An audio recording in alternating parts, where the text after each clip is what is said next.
किसी भी चीज को स्टार्ट करने से पहले तुम्हारा खुद में बिलीफ होना बहुत ज्यादा जरूरी है। बहुत सारे लोग ऐसा है कि जिनको डाउट है कि एडवांस के प्रिपरेशन स्टार्ट की जाए या नहीं। What if cut off clear नहीं हुआ तो प्रिपरेशन करना तो स्टार्ट कर दो एटलीस्ट, ताकि इसमें टाइम वेस्ट ना हो जाए और इसमें कोई नुकसान तो होने नहीं वाला है।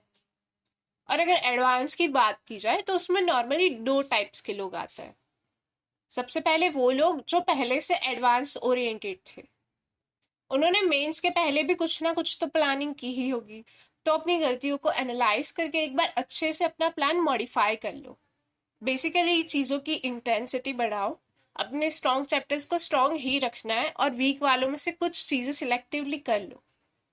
मोक्स दो, उनकी गलतियों को एनालाइज करो, चीजें धीरे धीरे समझने का ट्राई करो, और इवन इफ क्वेश्चन भी कर रहे हो तो टाइम बाउंडेड मैनर में सॉल्व करो, सिर्फ ज्यादा रैंडमली मत चलो। दूसरे वो लोग हैं जिन्होंने एडवांस को या तो बिल्कुल ही टच नहीं किया हुआ या थोड़ा बहुत किया हुआ है।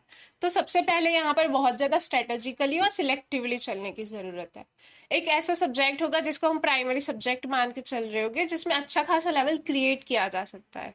दूसरा ऐसा सब्जेक्ट होगा जो मीडियम लेवल पर होगा, जिसमें टाइम के साथ अनइंटरेस्टेड या बोरिंग फील होने लगेगा।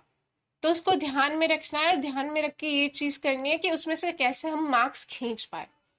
और लास्ट सब्जेक्ट ऐसा होगा कि जिसमें कट ऑफ के मार्जिन के ऊपर मार्क्स आ जाए, उतना ध्यान रखना है। ये वाला पॉइंट बहुत बहुत बहुत ज्यादा इंपॉर्टेंट है, क्योंकि बहुत चीजें करने के पीछे कभी कभार हम कट ऑफ्स में ही रह जाते हैं। सब कुछ करने नहीं जाना है, कुछ चीजें सिलेक्टिव करनी है, चैप्टर्स को अच्छे से चूज करना है और उनको यूनिट वाइज करना है। Unit wise in the sense कि अगर केटीजी कर रहे हो तो थर्मो भी करना है। ये नहीं कि केटीजी किया और थर्मो नहीं किया, या ये नहीं कि थर्मो किया और केटीजी नहीं किया। उसको प्रॉपरली थर्मोफिजिक्स के तरह करो। अगर ऑप्टिक्स कर रहे हो तो उसको एज अ होल करो, क्योंकि क्वेश्चंस मल्टी कॉन्सेप्चुअल होते हैं जो स्पेसिफिक यूनिट्स के अराउंड घूमते हैं, ना कि इंडिविजुअल चैप्टर के अराउंड। जैसे ही इन चैप्टर्स में कॉन्फिडेंस आता है, पीवाईक्यूज पर शिफ्ट कर जाओ, वो भी स्पेशली 2014 के बाद वाले।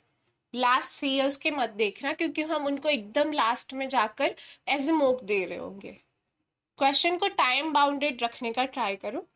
पहले पहले चीजें बहुत ज्यादा कांस्टेंट लग रही होगी दोनों ही कैटेगरीज में, क्योंकि एडवांस के प्रिपरेशन में ये होता है।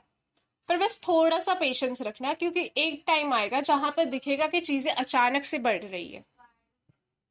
वन मोर थिंग कि प्रोडक्टिव रहने के लिए दिन को स्ट्रक्चर्ड वे में प्लान करना बहुत ज्यादा इंपॉर्टेंट है।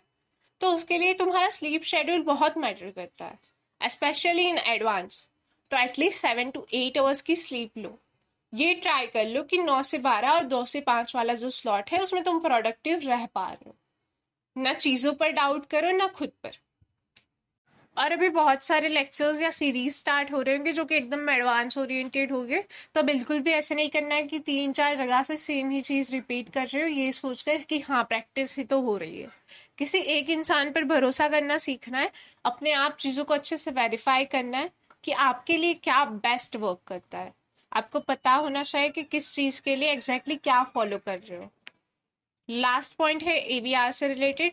अभी बहुत सारे लोग हैं जिन्होंने इस चीज को हल्के में लिया, जो बाद में परेशान कर रहा होगा। तो उस वाले पार्ट को सही करना है, ताकि अगर लंबे लंबे या कॉम्प्लिकेटेड लैंग्वेज वाले क्वेश्चंस आ रहे हैं तो उसको संभाल पाए। अभी के लिए बस इतना ही, और सीरियसली कुछ टाइम देके पहले तो प्लान बनाओ कि किन चैप्टर्स के साथ प्रोसीड करना है। जैसे कि बताया है, चीजें सिलेक्टिव रखनी है, और कोई स्पेसिफिक इशू आ रहा हो तो उस पर बात कर लेंगे।